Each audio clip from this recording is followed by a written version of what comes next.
سلام علیکم. آقای دکتر بفرمایید. خیلی ممنون.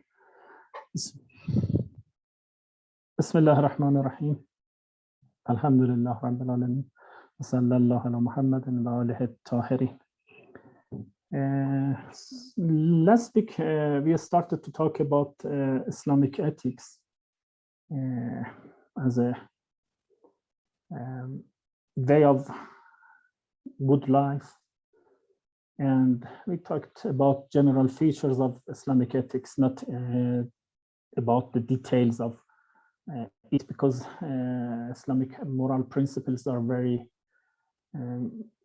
extensive, and so we have not time to discuss them in detail. So just we try to explain an outline of Islamic ethics, not going further to details of it. And for this reason, I try to conclude just tonight, about other features of Islamic ethics, general features, and so then we will talk about the threats of the modern time, modernity to ethical living, ethical behavior, and especially religious ethics. So I returned back to the Islamic ethics tonight and try to give some other aspects, to explain some other aspects of Islamic ethics tonight. As you remember, we told that we said that Islamic ethics is meant to keep away man from destruction and to realize and flourish his true nature. So we have the true nature, and the task of Islamic ethics is just keeping it from destruction, and also to flourish this essence. So this is the task, or this is the goal of Islamic ethics. It's supposed that human being, it is about human being, it is about human true essence, true being. So at first we need to know what is true being or true nature of human, true ego of human individual. So according to the novel Quran, the true nature of a person is his soul. This is a philosophical issue. The individuality of each person, or personality of each one, is related to his soul and his spirit rather than his body. Body is not the criteria for, uniqueness of a person during the time. What is the criteria for being one individual is having a soul. So man's body is simply meant to serve the soul, and it is in this way that it partakes of some dignity. Of course, the fact that the body is merely a tool for the soul does not mean that it has no importance, because the soul in this world has a strong connection with the material body, and is influenced by it. Therefore, the health of the body and its diseases can also play a role in the growth or destruction of the soul. So Islamic ethics principally or primarily is not related to the cultivating of the body, or about healthy of the body, or illness of the body. So we can say that we have not Islamic medicine, because medicine is a sort of knowledge good for help also having a moral life, but it is not related to moral life in principle. So we have different methods of cure, of treatment, of medical approach in Islamic tradition.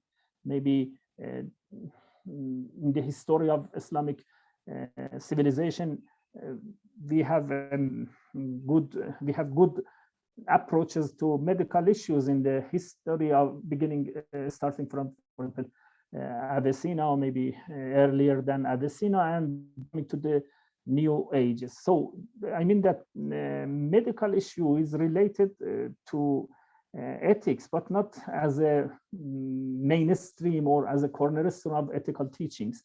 It's related to the body, and body has influence on the activity of the soul, and so influence its power, soul's power to do actions. This is the issue of human nature. So the essence or true sense, true nature of human being is his soul. According to the Noble Quran, the human soul is a creature from the eternal world, which is different from the ephemeral realm that his elemental body is connected to. This is the verse of the Quran. Then we produce him as yet another creature. It is not belonging to the bodily creatures. So this is essence or of human being, or this is the true nature of human being. But as I said earlier, that it doesn't mean the neglect or negligence of the human body, because human body also has influence on human souls. So there is a relation between them. So you know that after this and the release of the soul from this worldly, man continues his life in other bodies, which are coherent with the demands of that world. There is a philosophical issue, very difficult philosophical issue from the starting of the philosophy from the age of Plato. You know, Plato accept and believe in eternal life, but not life of the soul in the body. So he believed that after this, the soul continue in an abstract life without need to be in a body, material body, or in a body. But according to Muslim philosophers and also Christian philosophers, religious philosophers, because this is the main issue of religion, Abrahamic religion. So they accept a sort of eternity after this, but not living abstractly and without body. So soul in each realm of life, for example, after this we may have some possible word of imaginative word, alamul misal, or after imaginative word we have a word of qiyamah, for example.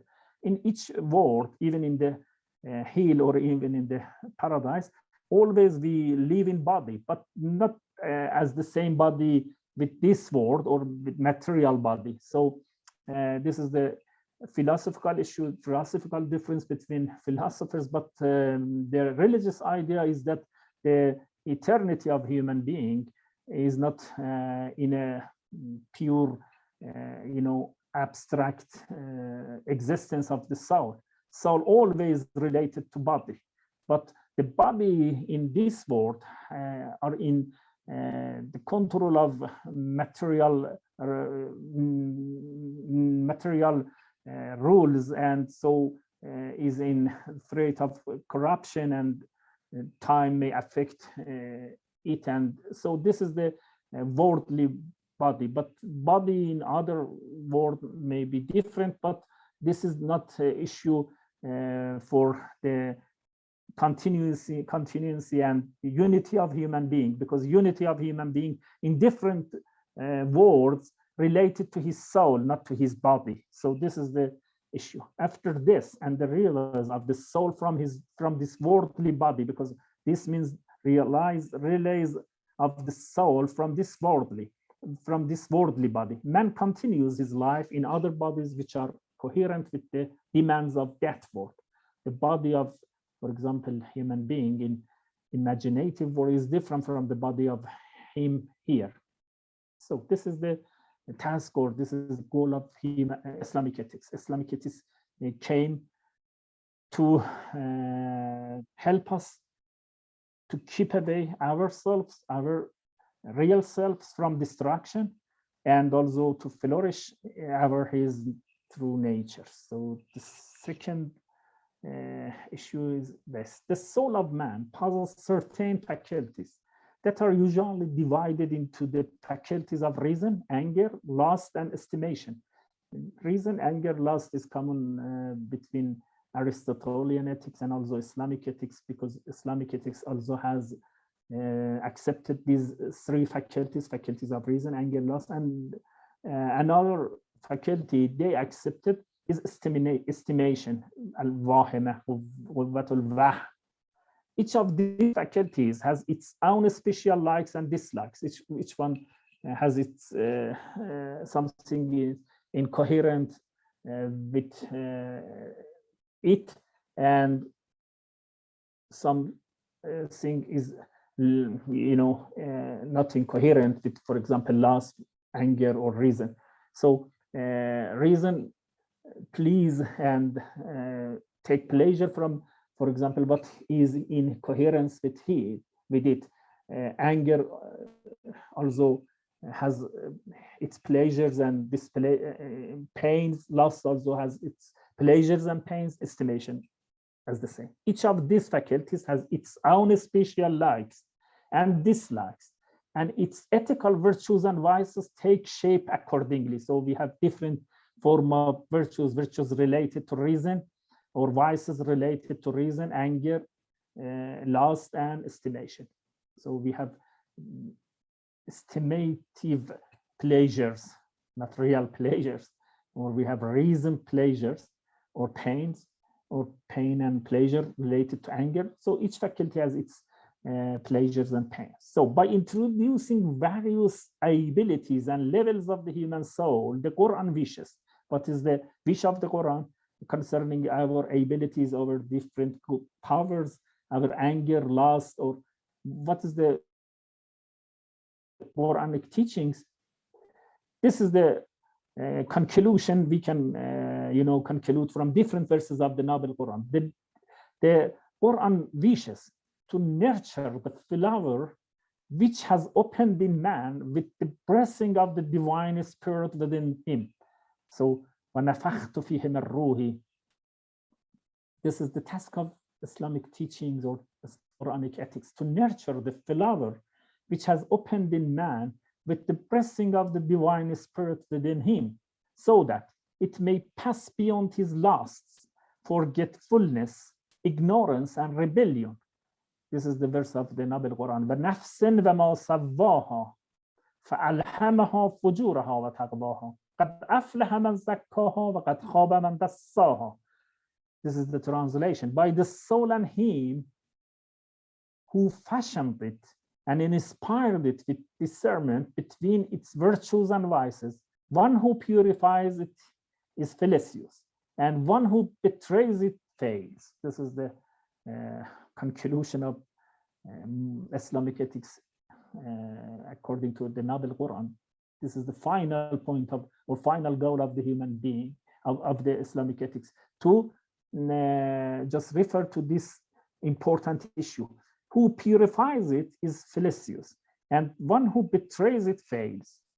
And finally, this is the last stage of cultivating of humanity or human morality according to Islam. And finally, to make possible for soul that it return peacefully to its Lord, to Allah. يا أيتها النفس المطمئنة ارجعي إلى ربك راضية مرضية. O soul at peace, return to your Lord, pleased and pleasing. So what is the meaning of returning to your Lord, or returning to God, to Allah, pleased and pleasing, راضية مرضية? In the view of the Quran, it is only when man gains proximity to God that he finds peace, and all of the efforts that he makes in this world find meaning only with regard to this goal. So this is the meaning of returning to God, pleased and pleasing. In the view of the Quran, it is only when man gains proximity to God. Proximity to God means al-qurb ila Allah. By proximity to God, we find peace. Otherwise, we have no peace. Yes, we sometimes think that or believe or hold that we have peace and we are living in peace, or we are in peaceful condition of the soul. But this is not true. This is a false belief, because only by ourselves at first in our soul a peaceful or a life of peace, and then we are living in a peace, a condition of peace with the other persons, and this is the root of peacefulness according to Islamic teaching, proximity to God. And also we have meaning of life. We find meaning of our life by respect to the or in due to the proximity to God, because actually there is a very famous issue. They talk, philosophers or scholars, or maybe religious scholars and many other people, and also lay people, has a problem or has some questions about the meaning of life. What is the meaning of life? This issue is not so old, because in our philosophical tradition, in Aristotle or in Greek philosophy or even Christian philosophy, we have not a question of the meaning of life. This question is recently aroused and is related to the modernity, because in the old philosophy, for example, in Aristotle, the question of happiness or the question of eudaimonia, give the answer to the issue of meaning of life. So the issue of meaning of life didn't, discussed in the old philosophy. We have no indication of the discussion of the meaning of life, because if you suppose that we can have a good life, can be in a situation of eudaimonia, so we need not to arise the question of the meaning of life. Meaning of life is a sort of, question arise from the neglecting of human happiness, and also neglecting of the proximity to God, because according to religions, proximity to God is the final stage of human life. So this will give the meaning of life for everyone. So this is the issue in the view of the Quran. It is only when man gains proximity to God that he finds peace, and all of the efforts that he makes in this world find meaning only with regard to this goal. So this is the verse. And the foremost are those who were brought near to Allah, who will resides in the gardens of bliss. So this is the meaning of being primer, or being leader of the good actions or of the faith. This is the way to be in a situation of proximity to God. As-sabiqun means that those who save time and try to be first in doing good things and in faith, they are those who have proximity to God. And the foremost are those who were brought near to Allah, who will reside in the gardens of bliss. According to the Noble Quran, human life is a battleground. If a person makes a mistake or does not follow the time, does not observe the time, he will be a loser. The subject of this contest is faith and righteous deeds. The nearness to God is only possible with the two wings that are faith and righteous actions. وَالَّذِينَ آمَنُوا وَعَمِلُوا الصَّالِحَاتِ أُولَٰئِكَ أَصْحَابُ الْجَنَّةِ هُمْ فِيهَا خَالِدُونَ. And those who have faith and do righteous deeds, they shall be the inhabitants of the paradise. They shall remain in it forever. So this is the issue of. So, there is a mutual relationship between doing good action and faith. Faith, if separated from doing good actions, does not remain in us forever. And shortly after separation from good actions will be damaged, will be corrupted. Faith without faith, I mean, it doesn't mean that the concept of action included in the meaning of faith. No, faith, according to Allama Tabatabai, one of the famous scholars in contemporary Islamic arena, is faith is believing is a sort of knowing God's existence, accepting the existence of God, but being ready to do good actions, to follow his instructions. It doesn't need actually to do something for being believer. Believer is a sort of combination of knowledge and emotions. So it doesn't include doing something, because there is a famous problem among Mu'tazili scholars and Shi'i or Ash'ari scholars. Mu'tazili scholars accept some of Muslim theologians believe that, for example, leaving salat or prayer one time is against believing in God. So if you leave prayer, for example, 1 day, 1 year, so you are not mu'min, you are not believer. This is not accepted by Shia scholars. They say that believing in God is something and action is another thing, but they are related. The relation is not essential relation, conceptual relation. It is a sort of causal relation. I mean that if you have faith, you will be ready to act.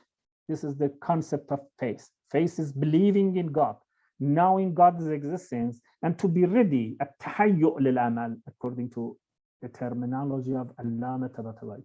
Faith is al-ilmu ma'a at-tahayyu' lil-amal.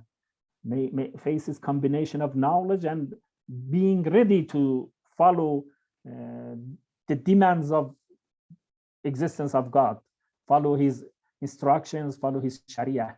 But actually following is not necessary for believing in God. So this is an issue of faith. So, but in existence and in the reality, there is a mutual relation between faith. Faith can increase our inclination and our readiness, and also our power to do good things, to do good deeds.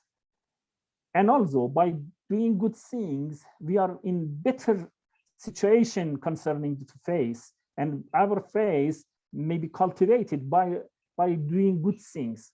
So I just wanted to refer to one of the difficult issues in the history of theology in Islam, because many political achievements also they gain from this discussion. For example, the discussion between Khawarij and Imam Ali was about this issue. Khawarij says that by just one mistake, you leave your faith, so you are not mu'min, and so according to them, this person can be killed, or this person is not believer. But according to Shia scholars, and also many of Ahl Sunnah, no, it is possible to be a believer, but to have good actions and to have bad actions. So you are not by just leaving some, or by just avoiding some commands of God, you are not non-believer. So you are believer but not good believer. So this is the issue. According to the Quran, human life is battleground if a person makes a mistake or does not follow the time. Time is important in our, our life, because it is our capital. It is our capital to gain the least life to gain eudaimonia. According to the Quran, human life is better beyond. If a person makes a mistake or does not follow the time, he will be a loser. The subject of this contest is faith and righteous deeds. So the nearness to God is only possible with the two wings that are faith and righteous actions. والذين آمنوا وعملوا الصالحات أولئك أصحاب الجنة هم فيها خالدون. And those who have faith and do righteous deeds, they shall be the inhabitants of paradise. They shall remain in it forever.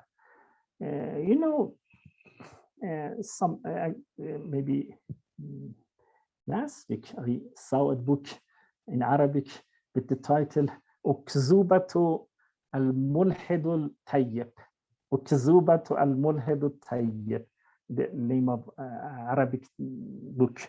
But English translation is that the falsity of being good without religion. أكذوبة, falsity of الملحد الطيب, being good. Tayyib means good person, but not being believer. So this is the title of book, and this book is about the claims that we can be a good person, we can do good things, we can have good characters such as bravery and justice and many other virtues, but without having religious ideas, without having religious belief or faith.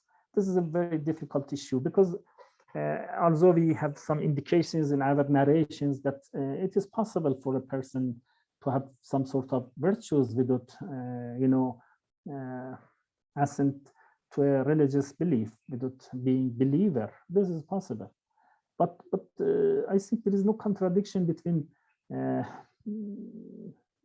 the acceptance of faith as a condition, as a presuppositions of Islamic ethics for gaining happiness or gaining eternal goodness, and also having or believing in some, merits or some benefits of virtues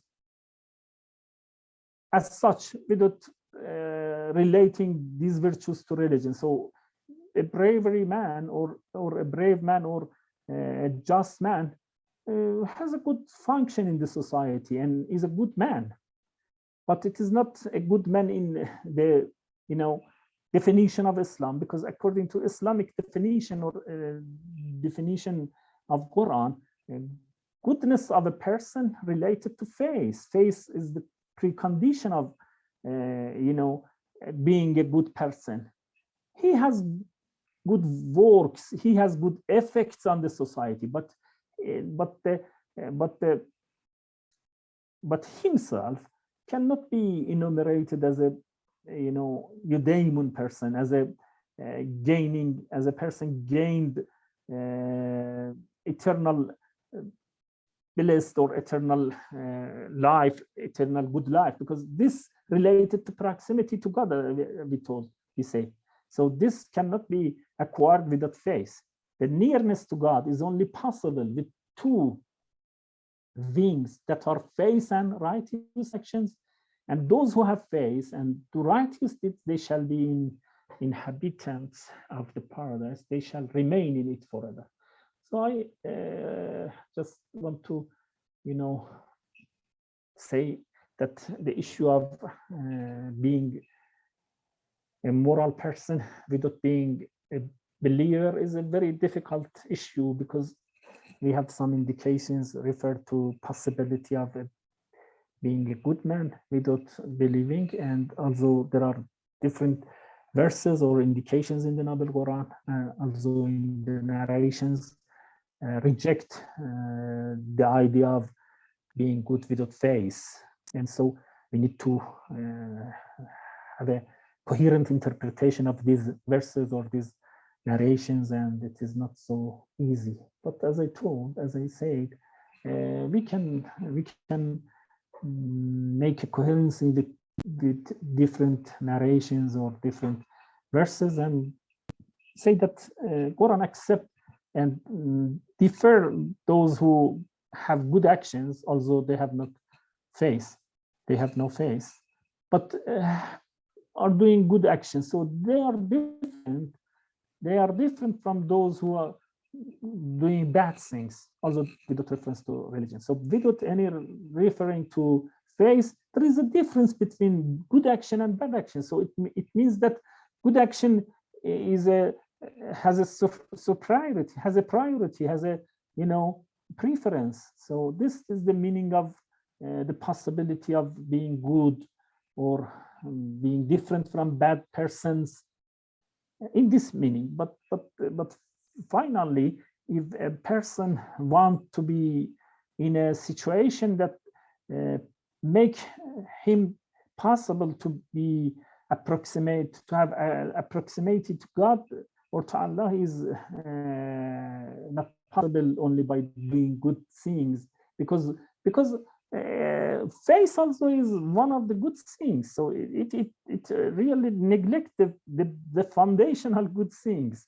because believing in God or in contrast rejecting the God are the vice and the verses.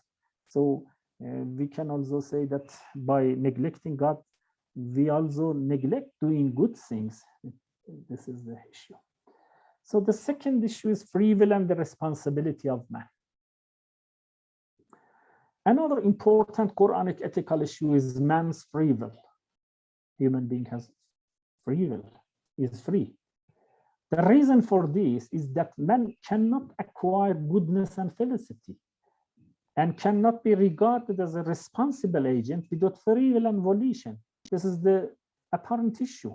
We know this intuitively, that for what reason God has sent Sharia or has sent Kitab, book, to help us to acquire goodness and felicity. This is the goal of sending Sharia. So if I am not free and I am determined by other things, by natural impulses or natural events, so if this is true, so it is not possible to be sent or God send some prophet or book to help us to acquire goodness and felicity. This is the main, issue supporting the idea of human free will. The second one is the responsible, religiously, morally. Responsibility is the essence of the human being, because he has in himself a spirit of God. So he's responsible to keep it away from destruction. This is the religious and moral responsibility. So if I'm not free and all my actions are due to in a causal chain due to some other things, other elements, for example, my inclination related to some events happen, and then I have inclination to this action.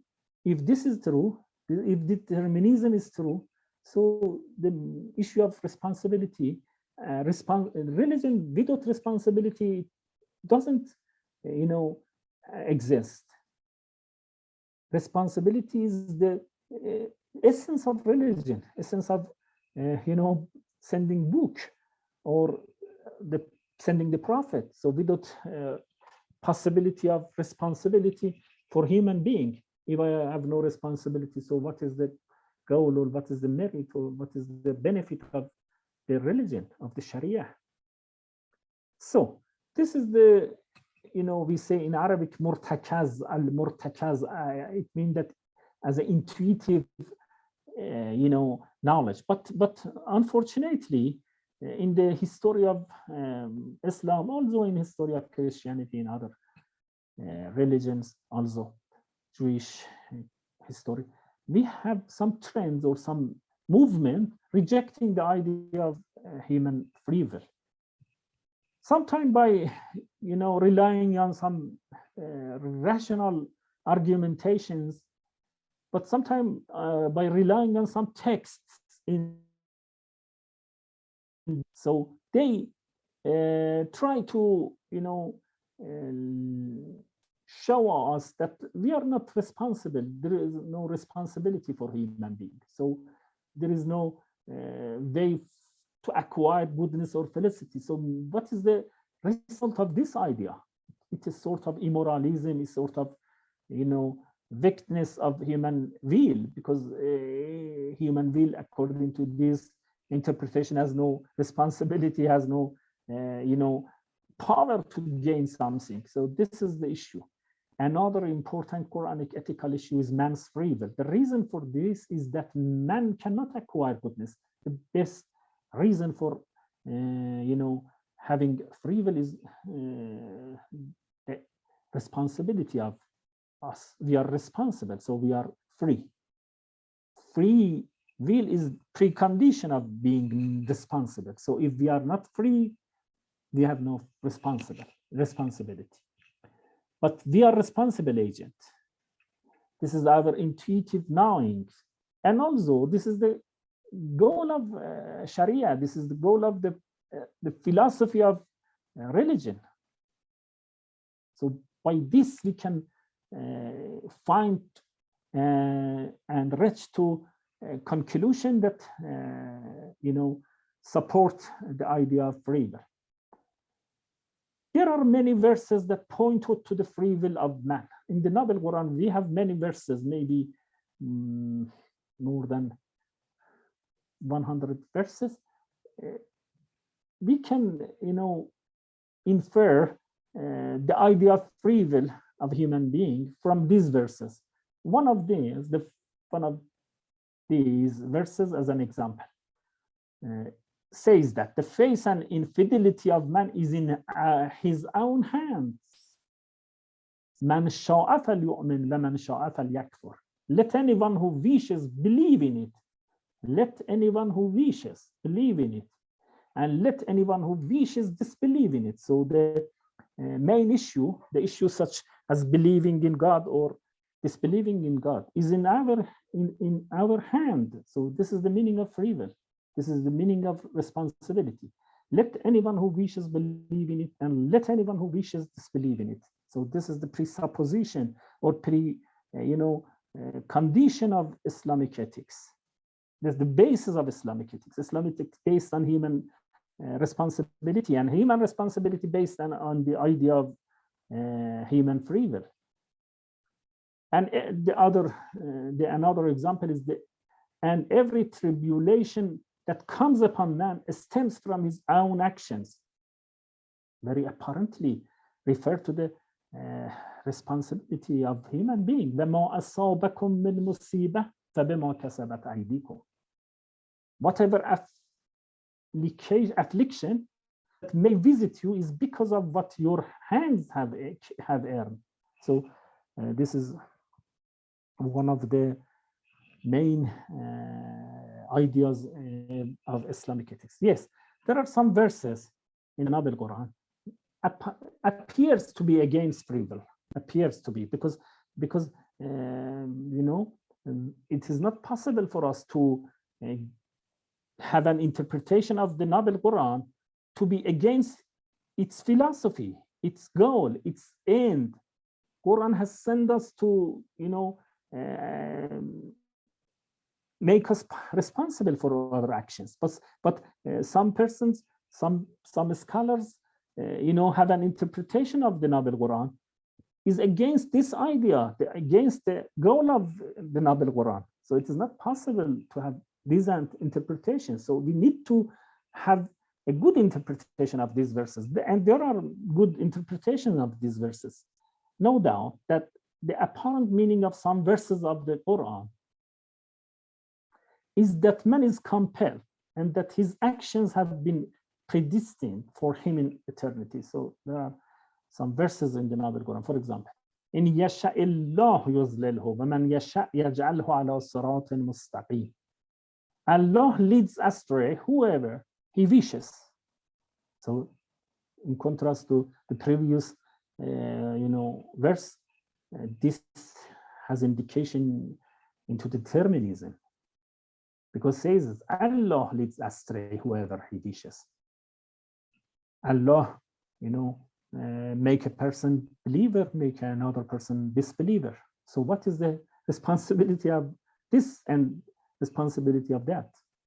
So what is the point of rewarding of the believer in this interpretation and punishment of the other person who disbelieve in God in this interpretation? What is the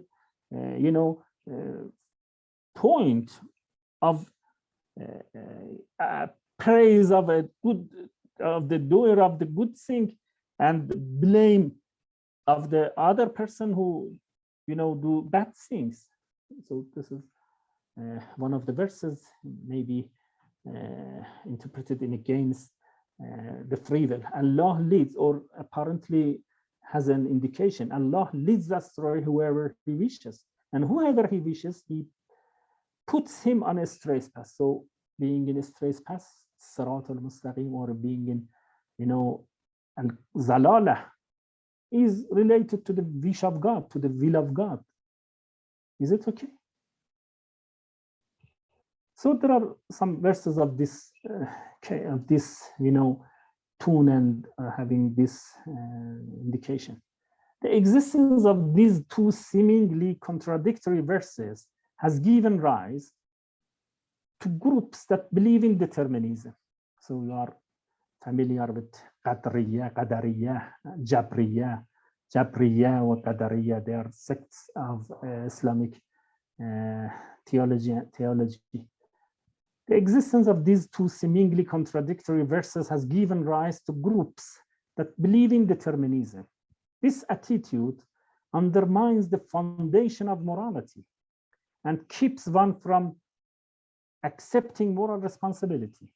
This destructive attitude has not only spread among the lay people, but has also been accepted by some Muslim theologians.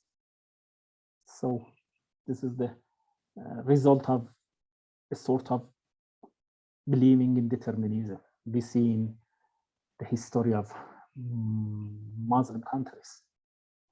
Many of Muslim countries, or many of people in Muslim countries, didn't take the burden of duty on their shoulders, and so they always say that this is taqdir, this is planned by God.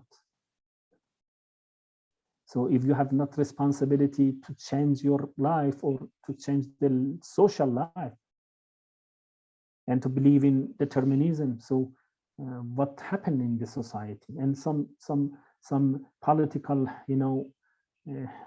powers also use this idea because they use the idea of determinism, and so they say that we are here because God want us to be here, and so you are in this bad situation because God wants that you will be in this bad situation of poverty and of ignorance.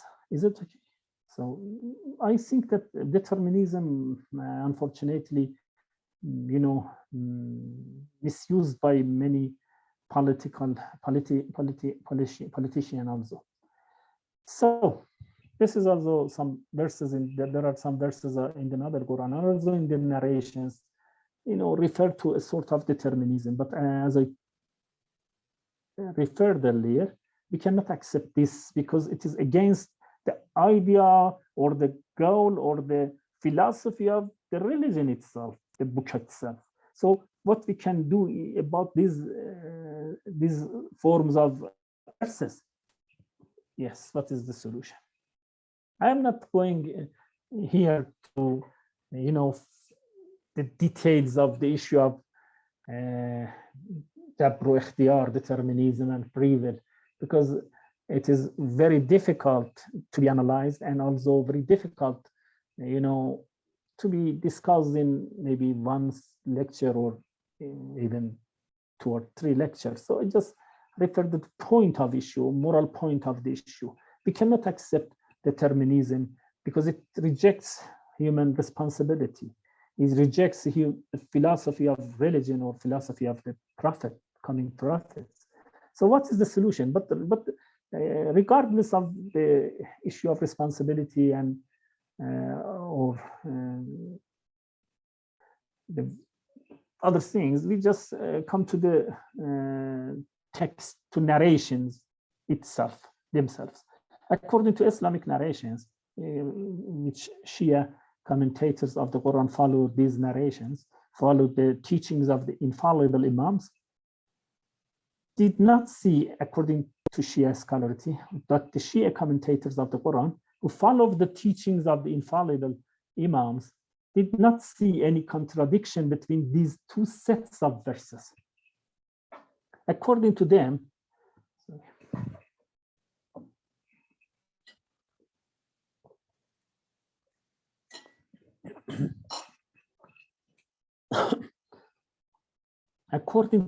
although man acts within the laws of the universe and therefore has no authority in this respect, we are, limited to work in accord to the laws of nature. Laws of nature are not, chosen by ourselves. They are working in the reality. We need to follow them. We need to use them. So according to them, although man acts within the laws of the universe and therefore has no authority in this respect, but he is free to choose what he chooses. This concept is something that is mentioned in our narration and says that man is neither forced nor free in the sense of being free from the ruling order of the universe. So he is free, but not free of the ruling order of the universe. Rather, he is in middle of these two directions. The free will of man is a sign that he is responsible for the outcomes of his actions and his good and evil characteristics. كل نفس بما كسبت رهينة. This is the verse of the Quran. Every soul is hostage to what it has earned. لها ما كسبت وعليها ما اكتسبت. Whatever it earns is to its benefit, and whatever it incurs is to its harm, to its harm. So as I said that I'm not in a situation to talk about the very difficult issue of determinism, but unfortunately, in some, recently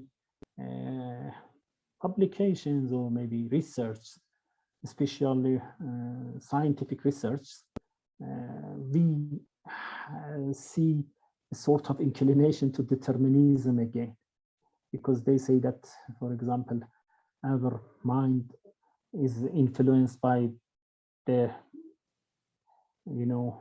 nerves, and so it is not related to my choice. It is related to the physical or, sort of actions of the nerves and influence of the nerves upon influence of physiology upon the human mentality. And then, so for example, somebody choose to kill a person, it may be related to what happened in his, mind, in his brain, and his physical aspects of his brains. So this is also supporting the idea of determinism. So I'm not in a situation to, to be able to see something about these researches, because I'm not expert in neurology, nerves studies, and so, or cognitive sciences. So I just,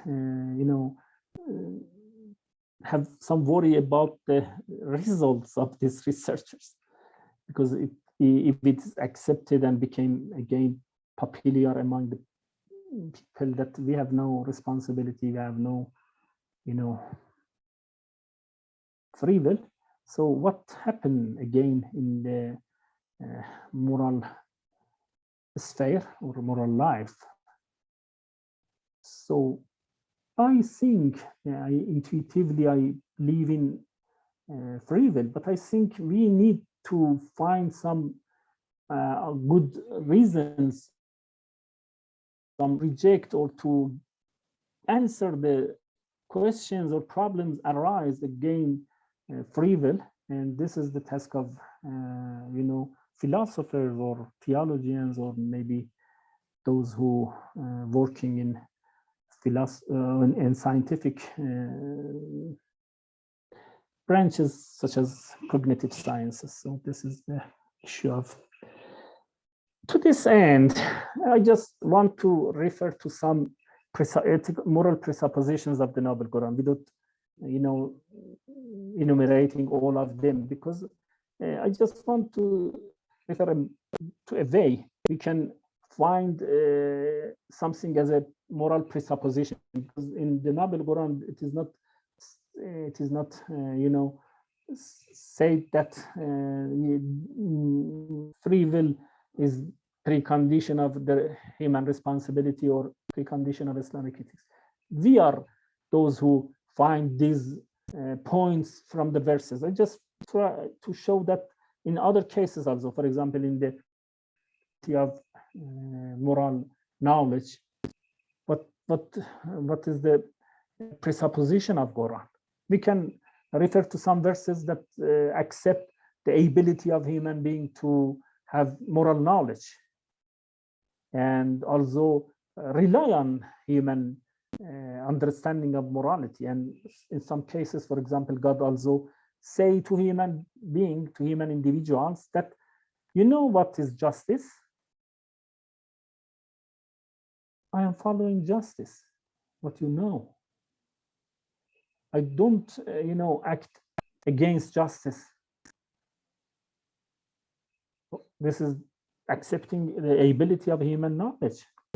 But in some cases, yes, we can maybe have narrations or some sort of the verses that we can find an indication to human disability or human inability of knowing moral issues. But what is important is that we find the main point of the Noble Quran and follow it and interpret the other verses in accord to Arabic language laws, not just by relying on our want, because it is not interpretation. Interpretation means that you can find the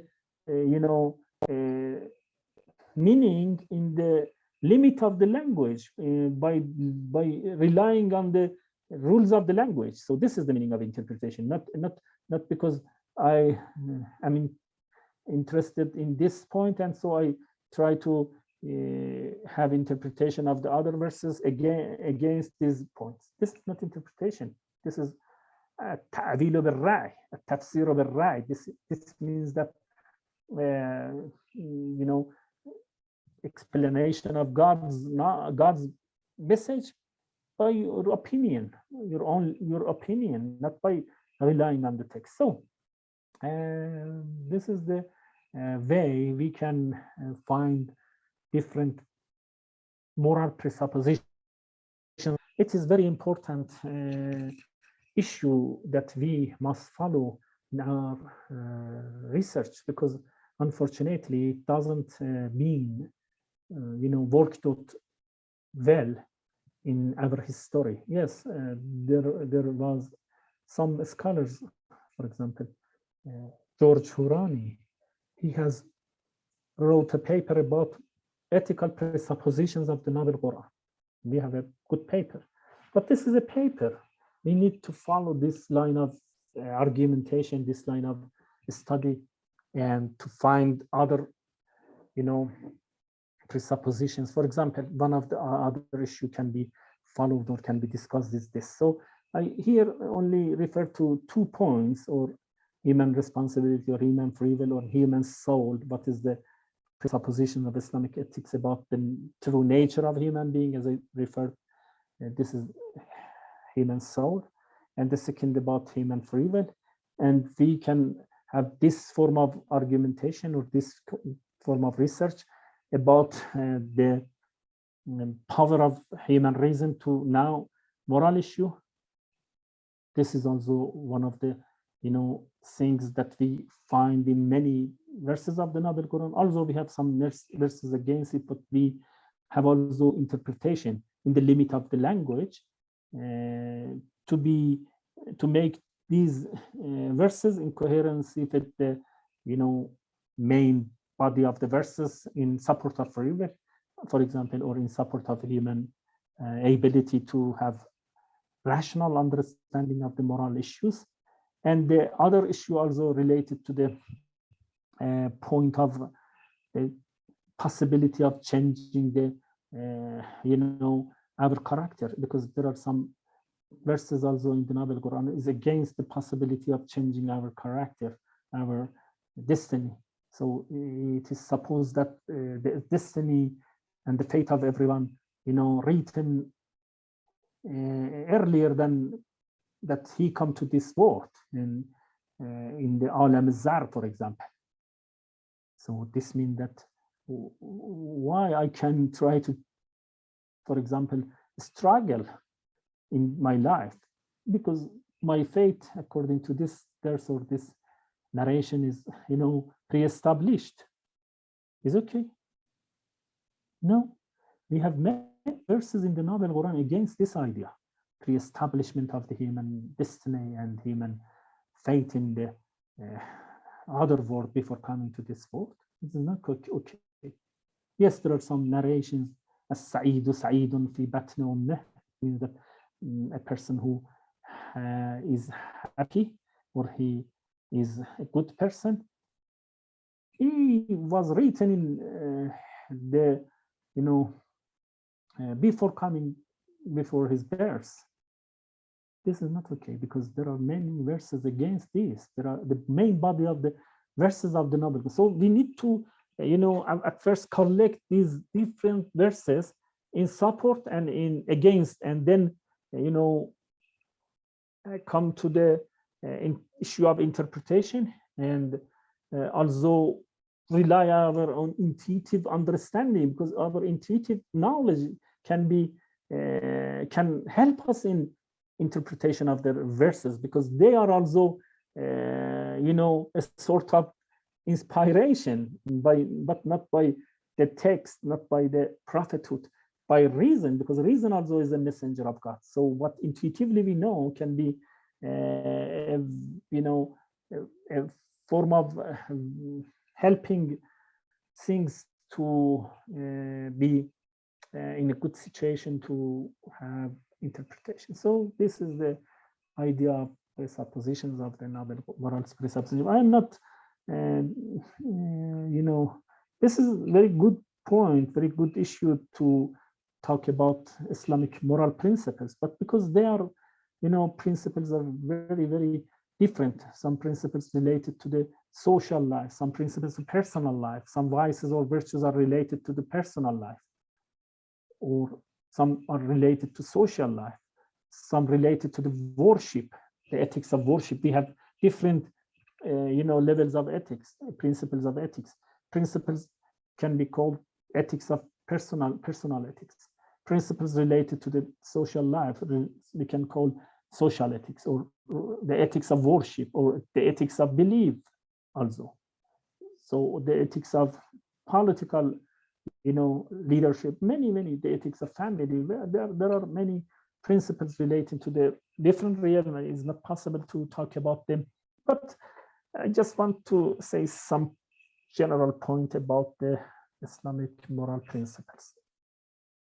After the finish and the end of our discussion about the general features of moral teachings or Islamic morality, as I outlined it in some points, without claiming that it is complete or it is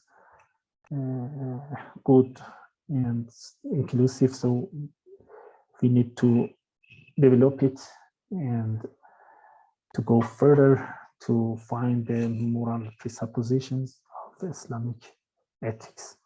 But concerning to the principles of Islamic or normative principles, there are many principles, but I think what I can find by some, study of Islamic ethics, by engaging some texts of the Noble Quran, of the narrations, and also of philosophical books, what I can find, or maybe Islamic philosophical books or theological books, what I found is that, you know, Islam-based Islamic principles are two sorts, or two kinds. One has a deontological tone.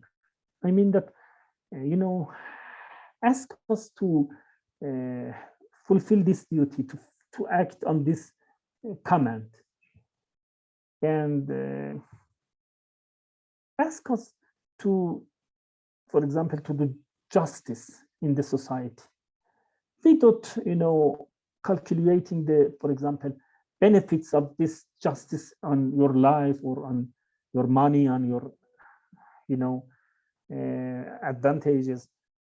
So this is one sort of principles we find in Islamic teachings. But the other sorts of principles relate to the issue of benefiting other persons, helping other persons.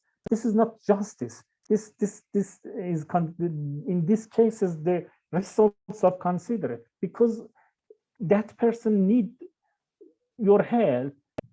It is good to help him, but the issue of justice is not applicable here, because it is not the issue of you know, that giving someone his right, because it is issue of helping other persons. So we have two sorts of you know, principles or vices and virtues in Islamic ethics. One has a deontological tone. Just ask us to give our debt, to, you know, don't you know, take other person's money without the desert. This is the idea of justice. So we have on one side the idea of justice. This is one of the cornerstone of Islamic principles. Justice is very important in Islamic principles. Some says that you know, the role of justice in Islamic ethics is like the role of the principle of non-contradiction in Islamic belief or in Islamic i'tiqadat. Without accepting the principle of contradiction, you have not possibility to accept one belief. So it's not possible for you to believe in God, because if contradiction is possible, so you can believe in God and also at the same time you cannot believe in God. So believing in God and many other, you know, theoretical aspects of religion is based on the contradiction, the principle of contradiction, accepting the impossibility of contradiction. Also, some persons say that al-adlu, and it means that justice has the same status as the principle of non-contradiction. If a person doesn't accept justice, so it is not possible for him to follow Islamic ethics, to accept Islamic ethics, or to understand Islamic ethics. So without the principle of justice, all, you know, building of the Islamic ethics corrupted and, you know, damaged. This is true. But the principle of justice is not enough for understanding Islamic ethics. Also, the principle of non-contradiction is not enough for building a order or system of Islamic belief. Yes, system of Islamic belief will be damaged if you reject the idea of principle of non-contradiction, impossibility of contradiction. Yeah, if you reject the principle, all building damaged. But the building of, you know, Islamic system of belief need more than the principle of non-contradiction, many things. So also in the case of the Islamic ethics, if you don't believe in justice, yes, the system of morality, Islamic morality, will be damaged. This is true. But building and constructing and, you know, establishing a moral system of Islam need more than the principle of justice. This is the issue. So you need a sort of principle of helping, principle of compassion, principle of utilities, benefiting other persons. These are the main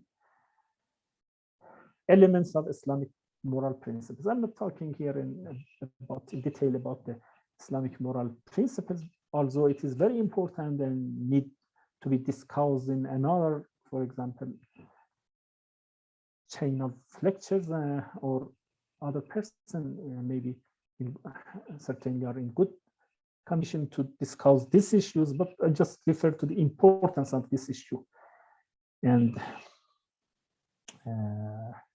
one time someone asked Imam Ali about the priority of justice or forgiveness. Forgiveness, is maybe apparently, or it seems that it's against justice, because justice means that you give the person what he deserved. But in the case of forgiveness, you give him what he doesn't deserve, just as a gift you give him. So it seems that there is a contradiction between forgiveness and justice. So somebody asked Imam Ali about which one is priority, which one has priority, justice or forgiveness, or al-judu afzal am al-adl. Al-adl means justice, jud means forgiveness or mercy. Which one is better? Which one has has priority? So many expected that Imam Ali says that forgiveness or mercy, because it is giving a person more than he deserves. This is good. This is very virtuous action. But Imam Ali says that no, justice is, justice has priority, because justice keeps the building, keeps the structure of moral order firm and in better situation than forgiveness. Forgiveness is needed in some cases, not as a rule, not as a politic, not as a general principle accepted as a rule in the society. So in some cases, forgiveness can have some bad results and against the moral order of the society. So this is the point. We need to have a good understanding of the justice and other principles of Islam, such as forgiveness, such as helping other persons, other people. So it is not possible only by referring to justice an idea of Islamic ethics, or also it is not possible for neglecting justice, because if we neglect justice, so all building of moral system of Islam will be threatened and damaged. So this also my last point about Islamic ethics. I say something maybe 5-10 minutes about the methods of Islamic moral training, because we have another branch of study, moral training. Moral training is different from moral philosophy, is different from meta-ethics, is different from applied ethics, is different from normative ethics. It just is about the source, is about the ways we can commit ourselves or other persons to morality. So it is talking about the way of making people to commit in morality. It is not about morality itself. It is about finding ways to make possible a person to follow, to to do good things. This is not talking about good things or meta-ethics or applied ethics. So of the Quran, sometimes something more than simply ethical instructions. So this is very apparent, because just giving ethical instruction is not enough for reaching to morality in action. Morality is something finds its final stage in reality, in action, in doing. If you 10 years study about virtues and vices and about issues such as happiness, but but in the reality, don't follow this procedure and don't reach to the conclusion in the practice. So it will be a a sort of play without result. So in the Noble Quran, we see more than ethical instruction. It is important. Yeah, we need an ethical instruction, but it is not enough. So in the Noble Quran, as a method of moral training, we have maybe some good points, some good teachings, more than just instruction. So there is a difference between, I think in English also they say, al-wa'zu wal-khataba. Al-wa'zu wal-khataba in Arabic. Al-khataba means that a person come to say about, for example, vertical virtues of Islam, and so discuss it and say something about good action and bad action. As a khataba, as a rhetoric, as a lecturing. It is different from va'az. Maybe va'az in English is equivalent to preaching, maybe. It means that, affecting other person by your personality to follow you.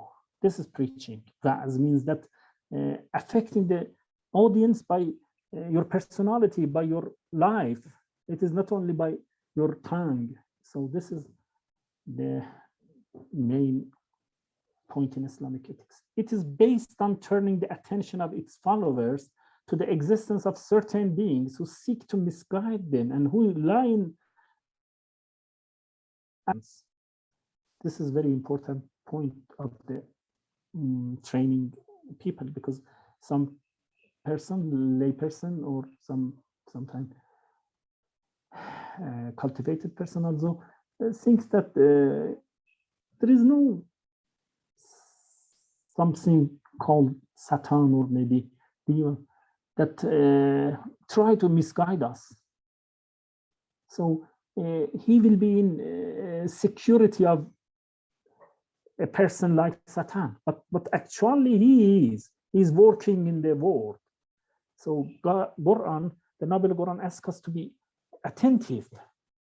So it is based on turning the attention of its followers to the existence of certain beings who seek to misguide them and who lie in ambush on the path of guidance. These beings are remembered as Satan or devil.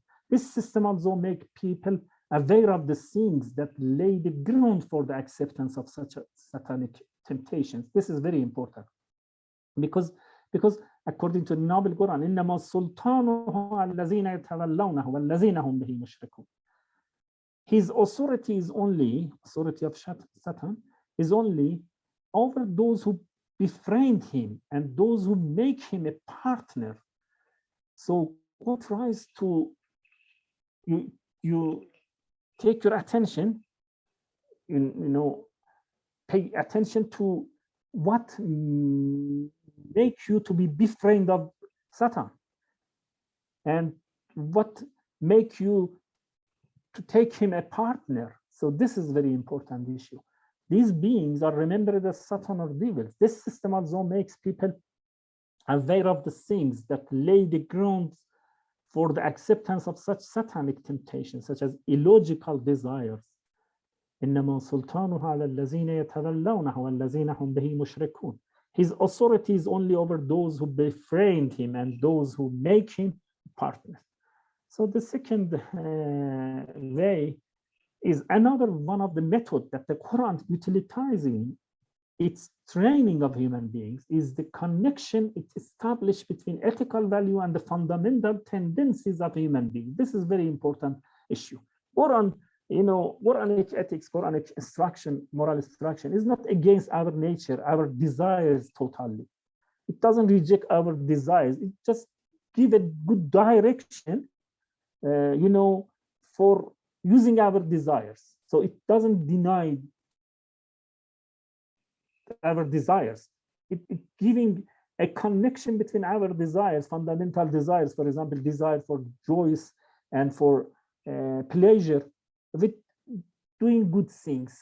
This is very important in many cases. So say that if you do this, you will be in paradise. This is a connection between our desire and fundamental desires and our good actions. So, for example, by stating that the performance of a righteous deed will lead to eternal pleasure and happiness and joy, the Quran strives to point man's emotions in the same direction as ethical realities and the understanding of his intellect.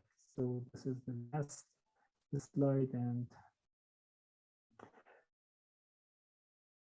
techniques that the Quran uses in the ethical training of human beings is the use it makes of the inclination of man to follow an exemplar. You know, there are numerous verses that depict the lives of good human beings, such as Joseph, and bad individuals, such as Qarun. The Quran tries to make moral teachings conceptual and objective for everyone by describing moral people and considering the tendencies of ordinary people to imitate famous people. This is also applicable in many verses of the Noble Quran. We talk about one person without,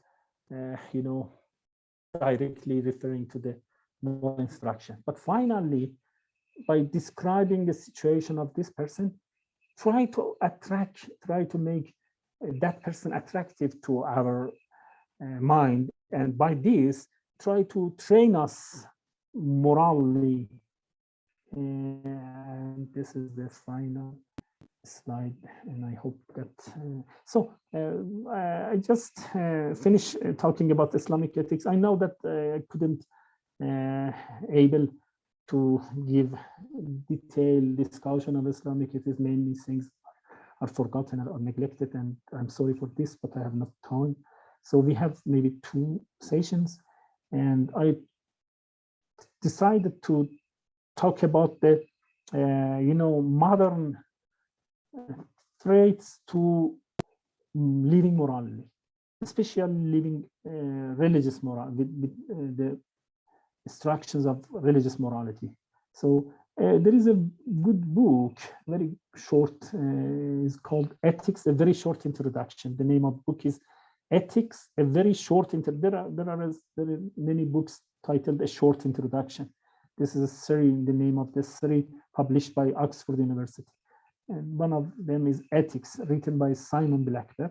Ethics, a very short introduction. It has a chapter about 7 threats of modernity for religious life, for morality life, for religious morality life.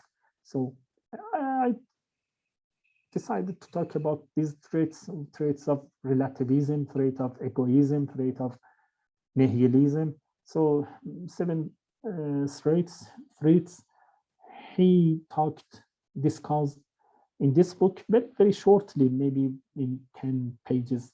This chapter maybe 10 pages, but I try to give some explanations in the light of the verses and in the light of the narrations, Islamic narrations. But by this session, I finish a discussion of Islamic ethics. Thank you very much for your attention, and I try to give answer to the questions. And also, I'm sorry for delaying starting this lecture. So in Islamic ethics, what do they teach about how to strengthen determination and build power, increasing the scope of our freedom?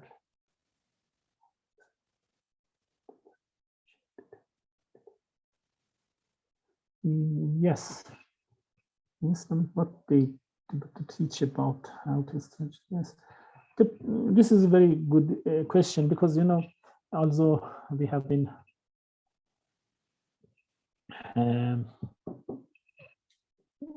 rational moralities such as Aristotle, we have the problem of weakness of the will. Sometimes you know that this is good, but you have not power in yourself. Your will is not in your hand to follow this instruction. So they name the weakness of will. It means that weakness of will with regard to morality. Maybe the will is strange and has power to kill innocent person. It is a very powerful will with regard to sin, but with regard to good action. So the issue of weakness of will is very famous, acrasia, and there are many discussions about how we can overcome this problem. But Islamic teaching, there are different ways to, overcome this problem of weakness of will and give power to our will. One of them is just a tafakkur. It means that one of them is just thinking about the result of, following this instruction and doing this good action, and the possible alternative not doing this. So by concentrating on these results and paying attention to the, for example, result we find in the direction of good action, being beloved by God, being approximate to God, many things help us to, give power to our will. One of the ways is thinking tafakkur, and this is one of the best things to give strength to our power. But there are other things. One of them is having good friends. Also, this is very important because the soul, if combined with a good person, has inclination to imitate him. So this is the merit of having good friends. But unfortunately, the issue of friendship in our modern age is neglected.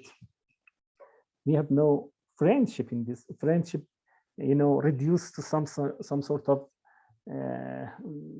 friendship. Aristotle called friendship for pleasure, friendship for utility. These are not real friendship.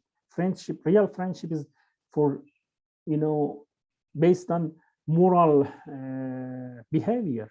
So because you are just, I am your friend, I take you as a friend. So this helped me to imitate your, and so it's sort of strength, giving strength to my will. Although there are many other ways, I'm not so much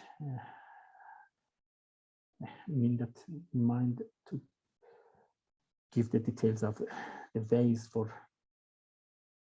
Could you explain why the Shiite thought doesn't completely support the idea of free will?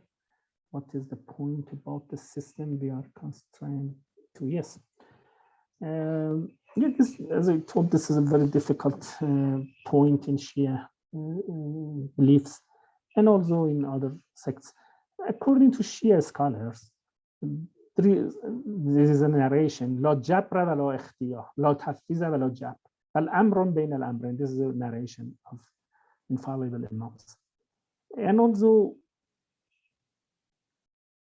they try to, defend two things, seems in contradiction, but try to find a middle path between two things, because one is human free will as a confirmed idea, as a basic idea, as a presupposition of Islamic morality, Islamic Sharia also. This can be neglected. So this is one side, human free will. But in other side, we have the issue of Tawheed Af'ali. It means that all things happened in the world depend on the will of God. So all things, even your belief, even your disbelief, all things, your faith, your, atheism, all things happen in this world according to the idea of Tawheed Af'ali. There is no source other than God's will for the existence of one thing in the world. So all things finally depend on God. So there's an apparent contradiction between the idea of, and also in philosophy, there is an issue of causality. We have also problem of rejection of free will, because according to general causality, everything's happened in the world is related to the other thing in the chain of causality. We maybe refer to endless things and or to one thing out of ourselves. So it is determination or causal determinism. So I'm not talking about philosophy here, but I just refer to the issue of contradiction between free will and causality in philosophy. Just leave it for a philosophy discussion, but concerning to the texts in Islamic literature, we have a text, we have different texts supporting the idea of Tawhid Af'ali, the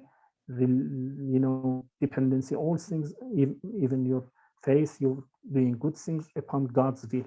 And in other side, the issue of human free will. So Shia believers, Shia scholars of theologians, try to find, following the tradition I referred, La Jabra wa la Tafiz, bal amrun bayn al amrayn. I think from Imam Ali, I'm not sure what I think from Imam Ali. La Jabra wa la Tafiz, somebody asks him about the determinism or free will, and he says, I'm not sure, but I think from Imam Ali or one of the other infallible imams. So according to this narration, and also the belief to find the middle path between these important issues, because Shia scholarity or Shia theology doesn't incline to remove the idea of Tawhid Af'ali. So what is the middle path? They try to find the middle path in this way. They say that some of our basic abilities, powers, are not chosen by our will. For example, I am free, I have knowledge, I have mind, I have will. These are not, dependent on our mind. These are, as a plan of creatures, which planned by God.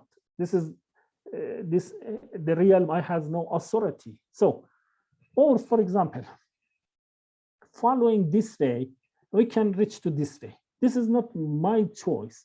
This is the law of nature. So I must work in this frame, which planned by God, So this is the place I have no authority, I have no free will. But within this frame, I have free will. I can choose, for example, this, and according to the law of nature, I reach to this point. Yes, choosing this is free and up to me, but after that, reaching to this is not to me, it is a nature, it is a rule of nature. So I am in middle way. There is no jabr, there is no tafiz. Tafiz means that the absolute free will of human being. So this is the idea, and it needs more elaboration, more explanation, but I have no time here. So what is the Islamic view on the problem of mind and body doctor? Yes, it is a very important issue, but related to psychology or anthropology. Islamic idea about mind and body, there is a difference between Muslim scholars also. For example, Mullah Sadra, you are familiar with Mullah Sadra, you know him. He believed that mind is a supervene on body. It means that at first, our body created, and then in a time, the body is will be ready to to rise in it, to emerge in it a soul. So a soul is not coming from the heaven, from the other, for example, from the stars. There is a Platonic idea that has souls living in, for example, stars, and so they fall in the earth and, you know, as a prison living in our bodies, it is not according to Mullah Sadra. Okay, so there is difference between the relation of mind and body. Some think that ruh is also a sort of material things, but you know, very special material is the sort of Shia Mutakallim theologians believe in this, but it is difficult to explain it in detail. Would it be correct to say that some theological debates are actually a type of metaethics? Yes, certainly. This is my point. Yes, some theological debate about human free will, debate about the husn qubh al-aqli, debate about the possibility of rational obligation. There is a very hot debate in Islamic jurisprudence between Muhaqqiq Isfahani, for example, in Nahawiyat al-Diraya, and others about the possibility of, you know, making obligation by reason. He denies, says that reason cannot make obligation for us, because reason is only for discovery, not for, you know, giving obligation, giving commanding. So this is a theological or jurisprudential. One of the points I recently became interested is that many of theological or even jurisprudential issues can be used in the way of, you know, moral argumentation, in the way of moral inferences, but unfortunately they are neglected and they are not respected by moral philosophers. But these are the very good treasury for, you know, for enriching our moral argumentation. Do you think that compatibilism could be compatible with the moral responsibility? Yeah. Yes, there is a recent debate between, you know, some defenders of determinism and some of the persons deny determinism. There is an idea which is called compatibilism referred in this question. Compatibilism means that some persons believe or hold that causal determinism or causality doesn't contradict the human responsibility and human free will. We can be free will, but at the same time accept causality and hold that, for example, the inspiration in my heart or in my mind to do this come from out of me. This is causation. But at the same time, I'm free. So this is very difficult to be, you know, explained. Yes, many Muslim scholars usually believe in compatibilism. They say that we don't be able to reject causality, because if we reject causality, it also you know, open the way to reject of the human responsibility, because responsibility also presupposes causality. There is a very difficult issue. I wrote a paper in English on this issue just recently and published it, and I give the name of the paper and I sent the, you know, paper. This is a journal recently published about the human free will, and also have many good papers from the famous scholars, but suddenly it also has my paper not in the level of these persons. When will the paper be released? The paper is published, and I give the name and journal link. Please, I would be very interested. Yes, inshallah. I'm sorry. So the class is finished. I just want say something about the class. Is it okay to, you know, finish the record?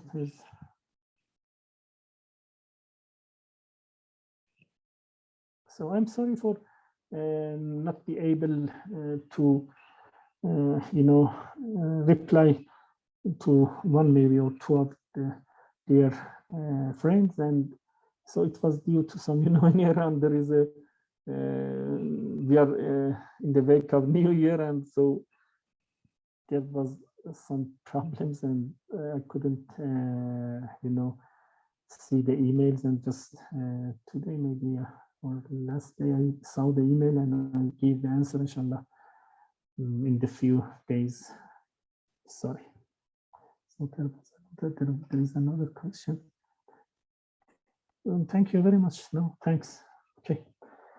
Shukran billah. You can finish.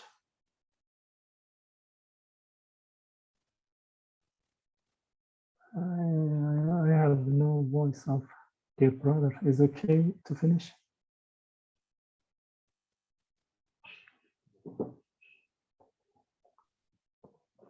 Again, if there is no question,